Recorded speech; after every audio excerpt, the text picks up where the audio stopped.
Oke, Assalamualaikum warahmatullahi wabarakatuh. Waalaikumsalam warahmatullahi wabarakatuh. Baiklah, pada kesempatan kali ini kami dari kelompok 1 akan mempresentasikan mata kuliah kimia farmasi tentang titrasi redox. Nah, pada kali ini saya sebagai pemateri pertama akan memaparkan tentang titrasi redox.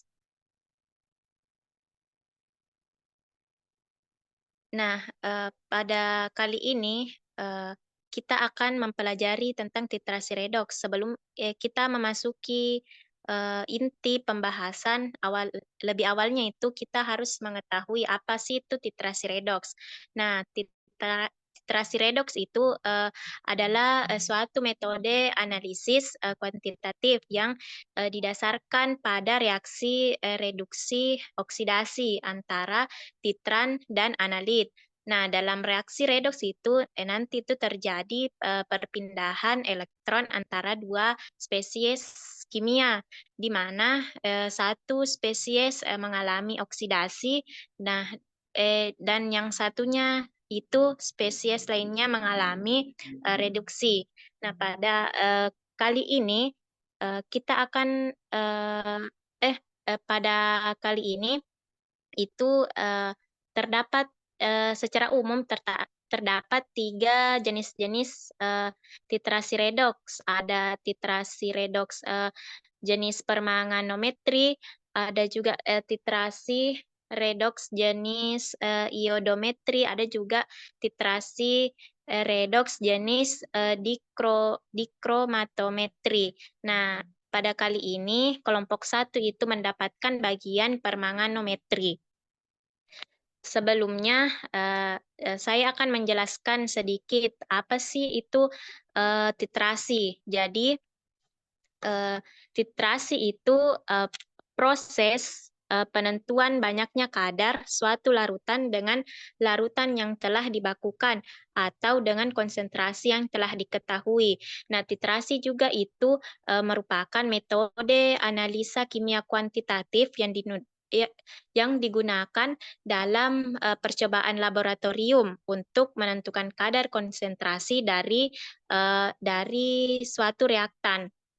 Nah, metode titrasi permanganometri sendiri memiliki memiliki pengertian yaitu jenis atau metode titrasi yang digunakan menggunakan kalium permanganat atau KMnO4 sebagai dasar reaksinya. Jadi sebenarnya itu tidak perlu lagi diragukan bilang kenapa itu dinamakan dengan permanganometri, ya karena itu bahan dasarnya itu menggunakan KMnO4. Nah, terus fokus reaksi reduksi serta oksidasi itu dilihat antara bahan baku yang diukur bersama dengan kalium permanganat. Sebelumnya ini teman-teman pasti sebelumnya pernah mendengar tentang kalium permanganat. Selain sebagai agen pengoksidasi, zat ini juga biasanya merupakan senyawa kimia anorganik yang cukup dikenal sebagai obat dalam dunia medis. Biasanya tuh kalium permanganat sendiri tuh biasa dipakai atau dijadikan sebagai bahan untuk membersihkan luka seperti dermatitis. Nah, selanjutnya saya berikan lagi kepada pemateri kedua kepada Sri Abelita. Ya baik, terima kasih atas kesempatannya. Langsung saja definisi. Permanganometri adalah sebuah metode titrasi dalam kimia analitik yang memanfaatkan sifat kuat pengoksidasi dari kalium permanganat KMnO4 untuk menentukan kadar suatu zat dalam suatu sampel. Dalam metode ini, reaksi yang terjadi adalah reaksi redoks, di mana ion permanganat MnO4- bertindak sebagai agen pengoksidasi yang kuat. Saya kembalikan ke moderator.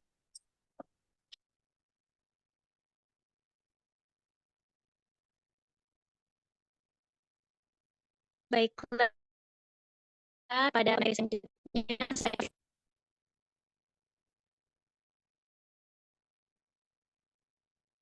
Nah, baik. Di sini kita membahas tentang prinsip. Nah, di sini kita membahas satu persatu prinsip permanometri. Yang pertama itu ada reduksi dan oksidasi. Menggunakan reaksi reduksi di mana kalium permanometri atau KMnO4 berfungsi sebagai oksidator. Oksidator kuat yang dapat mereduksi diri menjadi Mn2+. Dalam proses ini, KMnO4 bertindak sebagai titeran yang bereaksi dengan senyawa yang dapat tereduksi dalam larutan. Selanjutnya, yang kedua itu penggunaan kalium permanganat. Kalium permanganat atau biasa juga disebut dengan KMnO4 dalam larutan berwarna ungu. Nah, dan selama titerasi, warna ini akan memudar seiring reaksi berlangsung, menunjukkan titik akhir titerasi. Nah, selanjutnya titik akhir titerasi. Titik akhir titerasi tercapai ketika seluruh senyawa yang dapat tereduksi telah bereaksi dengan KMnO4.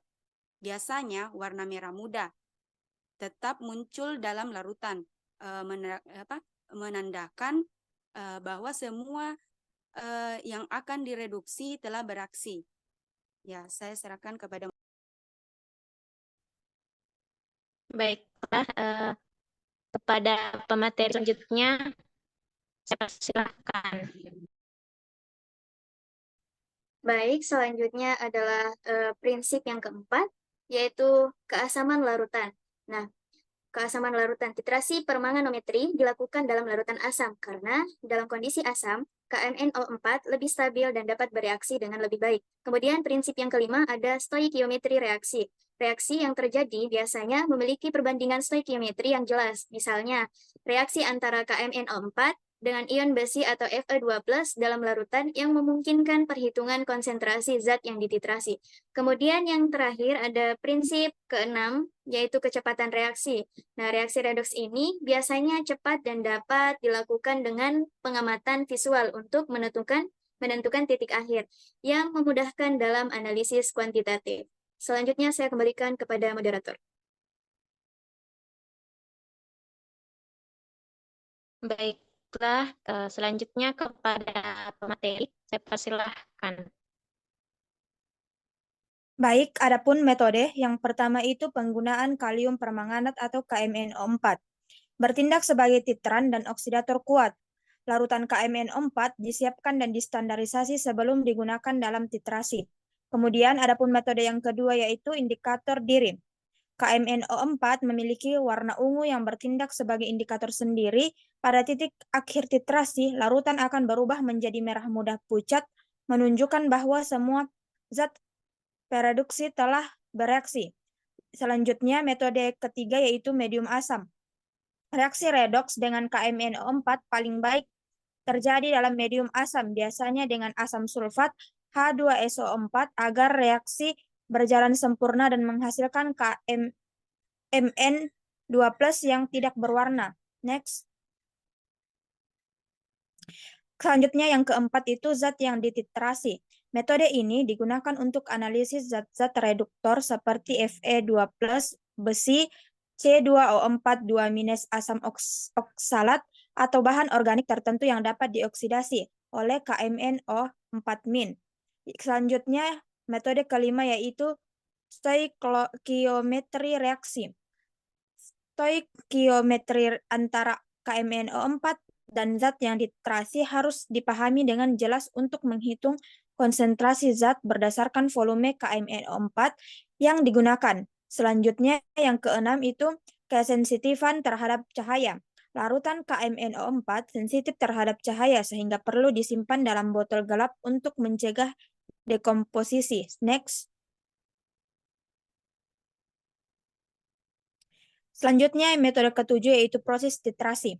Larutan KMnO4 ditambahkan secara bertahap sampai titik akhir tercapai. Titrasi harus dilakukan secara perlahan untuk memastikan reaksi berlangsung sempurna. Selanjutnya yang ke-8 itu perhitungan. Setelah titrasi selesai, volume KMNO4 dicatat dan konsentrasi zat yang dititrasi dihitung dengan rumus berdasarkan stoikiometri reaksi redoks. Yang ke-9 yaitu aplikasi luas. Digunakan dalam berbagai industri untuk analisis bahan kimia, termasuk penentuan kadar besi dalam logam dan senyawa kimia atau analisis kontaminan organik dalam air. Saya kembalikan ke moderator. Baiklah, kepada pemateri selanjutnya, saya persilahkan. Baik, ada pula reaksi permanganometri, yaitu reaksi permanganometri melibatkan kalium permanganat atau KMNO4 sebagai agen pengoksidasi. Berikut adalah beberapa reaksi yang terjadi dalam titrasi permanganometri. Reaksi oksidasi dalam larutan asam, yaitu MnO4- tambah 8H+ tambah 5E- membentuk Mn2+ tambah 4H2O. Potensial standar dari reaksi elektrokimia ini adalah plus 1,51 pi, menunjukkan bahwa KMNO4 dalam medium asam adalah agen pengoksidasi yang sangat kuat. Lalu ada reaksi oksidasi dalam larutan netral, yaitu MnO4- tambah 4H+ tambah 3E- membentuk MnO2 tambah 2H2O. Reaksi ini terjadi dalam larutan netral dan memiliki potensial standar plus 1,69 pi. Lalu ada reaksi oksidasi dalam larutan basa, yaitu MnO4- tambah 3E- membentuk MnO2 4-. Lalu ada NO2 4- tambah 2H2O tambah 2E- membentuk MnO2 tambah 4OH-. Reaksi ini terjadi dalam larutan basa dan memiliki potensial standar plus 0,56 pi. Saya kembalikan ke moderator. Baiklah, selanjutnya kepada pemateri, saya persilahkan. Baik, terima kasih. Di sini saya akan memberikan sebuah contoh perhitungan dari permanganometri itu sendiri.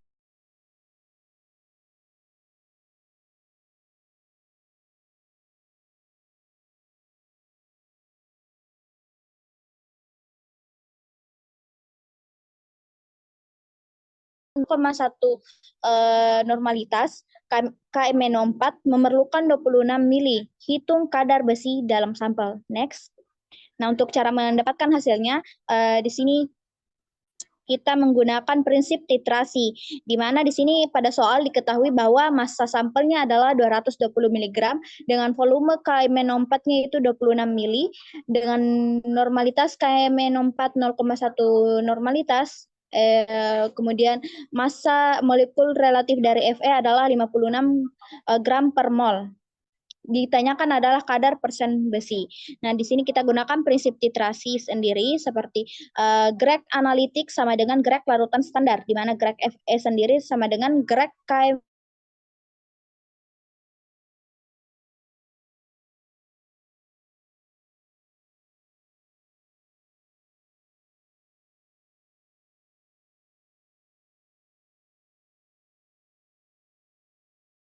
Liter dari volume KMNO4 itu sendiri, sehingga menghasilkan 2,6 miligram ekivalen. Selanjutnya, next. Nah, di sini kita hitung lagi berapa mol besi itu sendiri, di mana didapatkan bahwa 2,6 miligram ekivalen dikali dengan 1 molaritas per 1 gram ekivalen sama dengan 2,6 milimolar. Sehingga massa dari besi sendiri sama dengan 2,6 milimolar dikali dengan 56 gram per molar sama dengan 145,6 miligram. Dengan dihasilkan lagi kadar besi dalam sampel di mana rumusnya itu adalah massa besi per massa sampel dikali dengan 100%, didapat 145,6 mg per 220 mg dari sampel dikali dengan 100 gram, sehingga menghasilkan 66,18%. Nah, itulah kadar dari besi itu sendiri. Contoh lainnya, contoh nomor 2 yaitu larutan sampel yang mengandung besi 2 sulfat dititrasi sebanyak 25 mili menggunakan KMNO4. Jika volume rata-rata saat titik akhir adalah 26 ml, hitung konsentrasi besi 2 sulfat dalam larutannya. Next. Nah, di sini kita peroleh yang diketahui adalah volume titran sama dengan 26 mili, dengan normalitas titran adalah 0,1 normalitas, volume titrat sama dengan 25 mili. Yang ditanyakan adalah normalitas dari titrat itu sendiri. Jadi penyelesaian bagaimana? Itu mgrek titran sama dengan mgrek titrat, di mana volume titran dikali dengan normalitas titran sama dengan volume titrat dikali dengan normalitas titrat. Jadi 26 ml dikali dengan 0,1 normalitas sama dengan 25 ml dikali normalitas titrat menghasilkan 0,104 normalitas. Jadi itu adalah hasil dari normalitas titrat yang ingin dicari. Nah, saya adalah pemateri terakhir, jadi di sini saya akan membacakan kesimpulan dari materi kita kali ini, yaitu permanganometri. Permanganometri adalah metode titrasi yang berdasarkan pada prinsip reaksi oksidasi reduksi dengan menggunakan larutan baku kalium permanganat atau KMNO4. Sampel yang berupa zat reduktor dapat ditentukan dengan menggunakan metode ini karena ion permanganat merupakan suatu oksidator kuat. Jadi, permanganometri ini adalah salah satu teknik yang digunakan dalam analisis kuantitatif kimia. Ini adalah titrasi redoks yang melibatkan penggunaan permanganat untuk mengukur jumlah analit yang ada dalam sampel kimia yang tidak diketahui.